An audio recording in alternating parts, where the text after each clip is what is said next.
Alright, so let's get started with the intersection of two lines. So this is a little more complicated in 3D space. Normally we're used to case 1. So the lines do intersect, and we have the two lines intersect at a point. So if that's the case, then there's only one intersection point.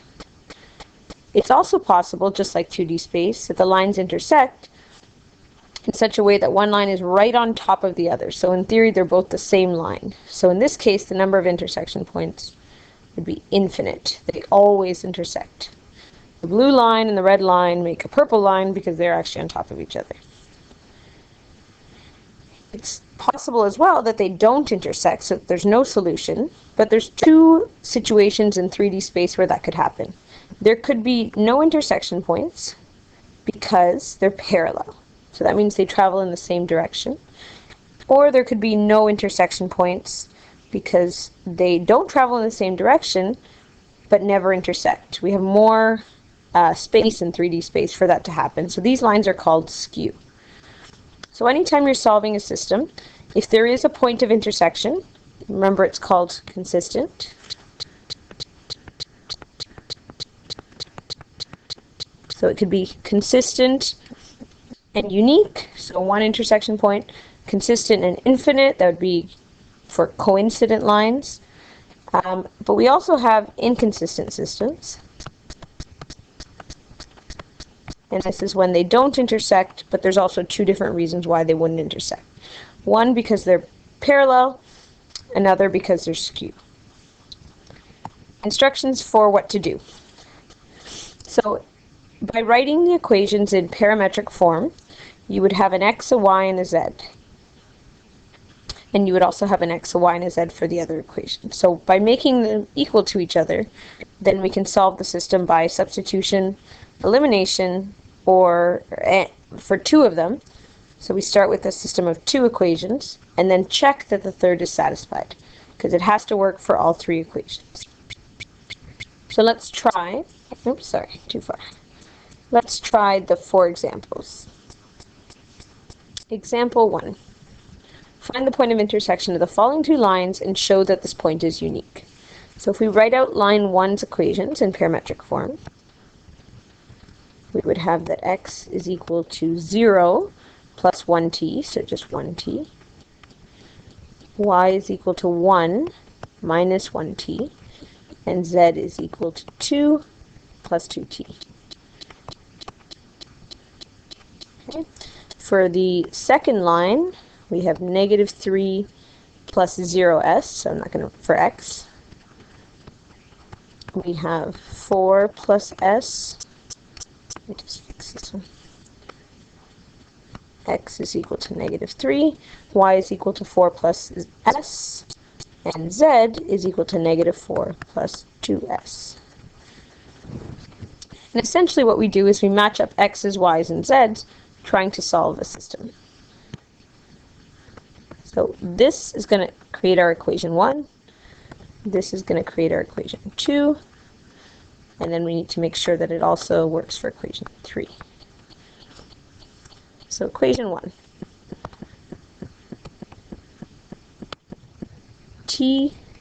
X equals x, so that means that t equals negative 3. We already have an important piece of information. For equation 2, or this, we're going to equate y's as well. We have that 1 minus t is equal to 4 plus s. But if we take the information we got from equation 1, we know that t has a value of negative 3.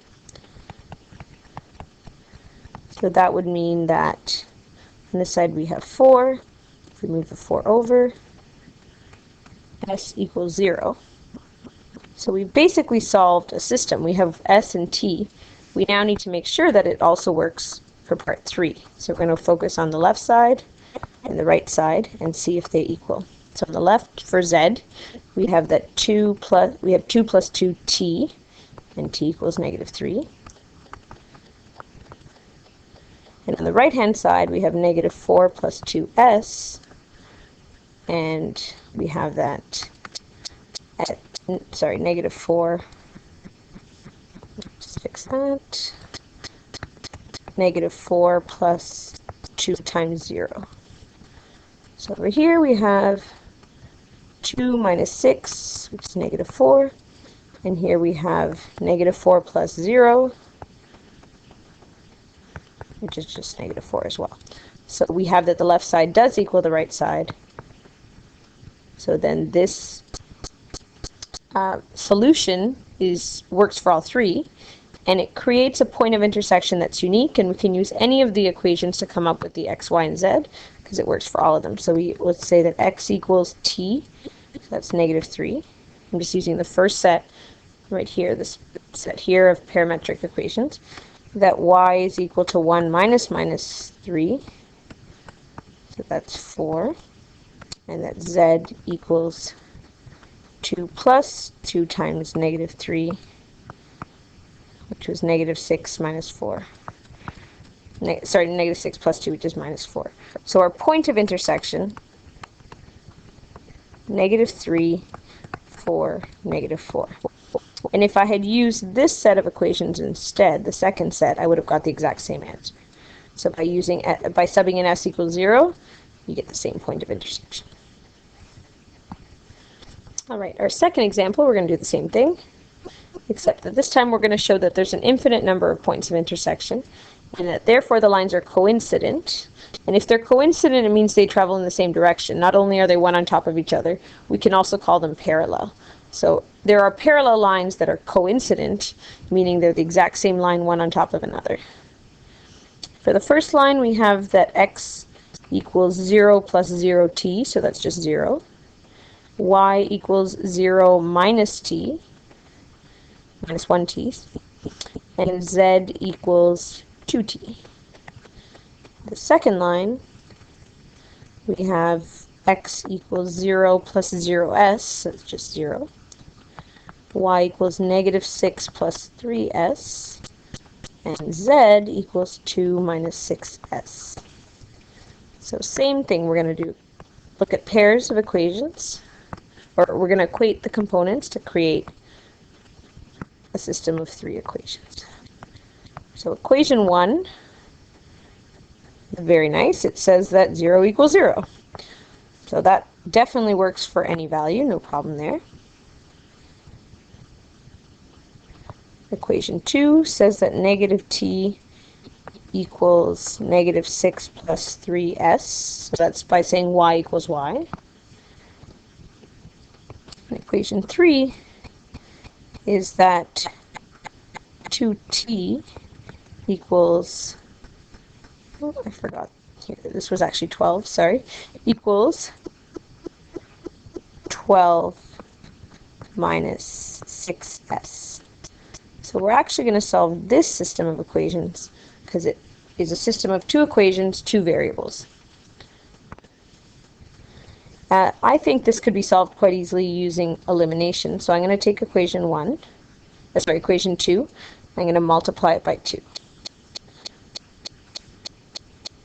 So 2 times equation 2 would be negative 2t equals negative 12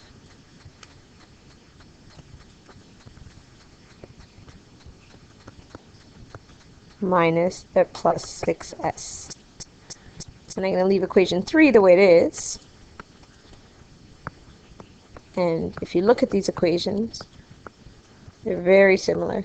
If I were to add them together, so the elimination involves eliminating something, well, this would be 0t, so essentially the t's are eliminated. Negative 12 plus 12 also equals 0, and 6 plus negative 6 also equals 0. So we have this equation where no matter what s and t are, 0 equals 0 all the time. So in this case, there is a point of intersection. In fact, there is an infinite number of points of intersection, because no matter what t and s are, the values for y and the values for z will always be equal to each other. So therefore, there is an infinite number of intersection points. And just to note, we could have also solved this using substitution. I just saw that they were all lined up so nicely that we could eliminate instead. For example, 3, we are going to show that there is no point of intersection and that the lines are parallel and distinct. So when you have an inconsistent system, there is no point of intersection, but we also, secondly, will have to show that it's parallel. Let's start with no point of intersection. So same setup, we have -2 plus t for x. We have 3 minus 2t for y, and 1 plus t for z.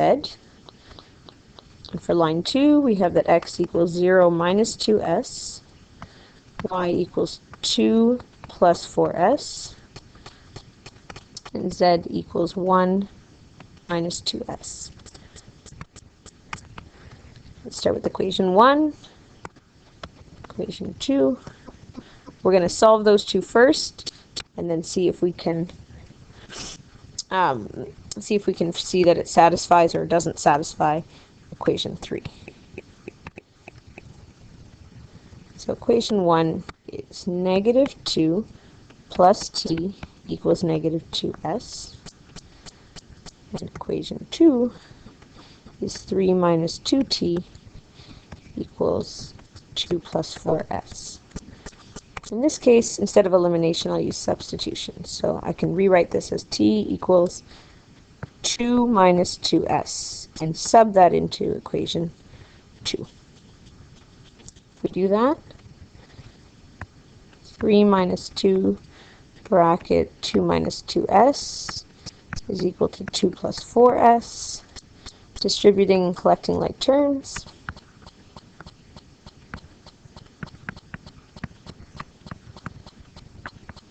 On the left, I'll bring all the s's together, so 4s minus 4s.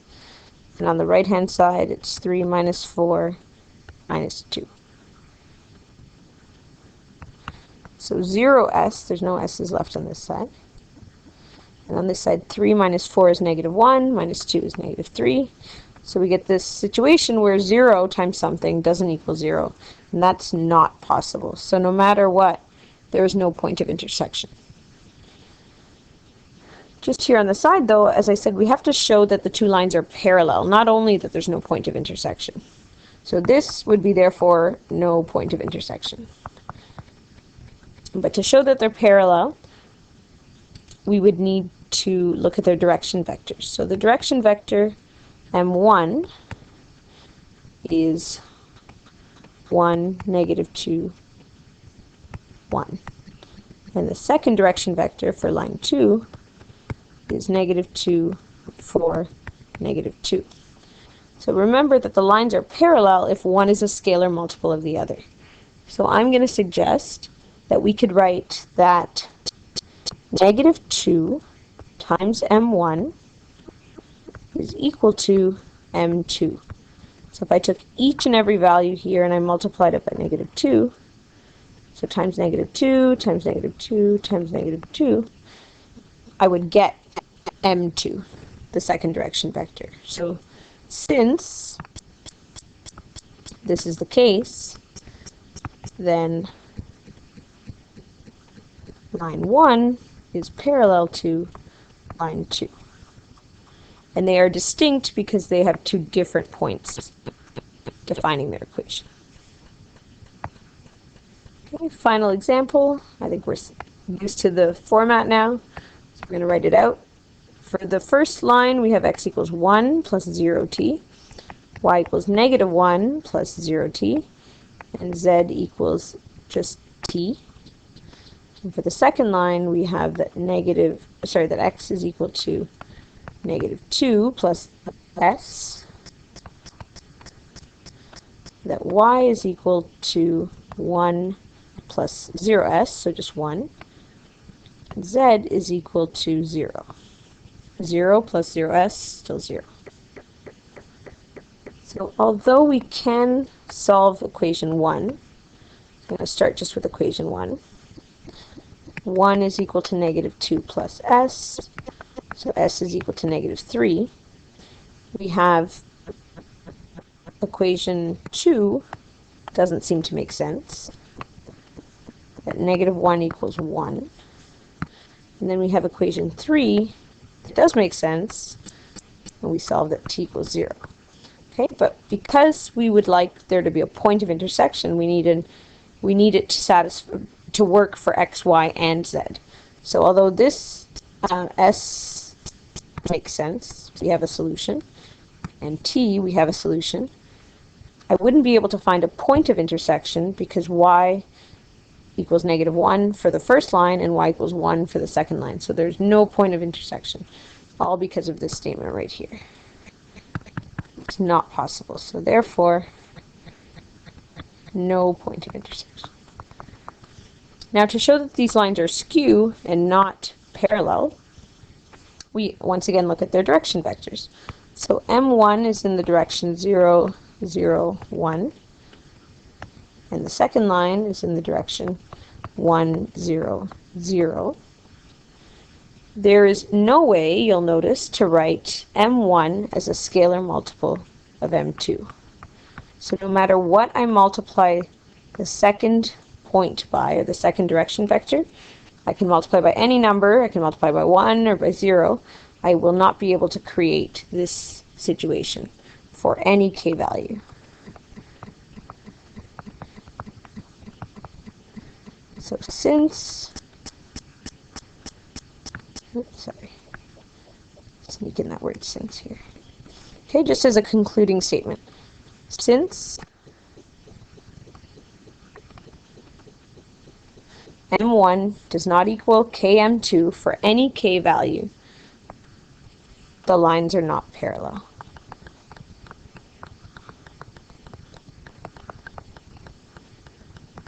And if they're not parallel and they have no point of intersection, then they are skew.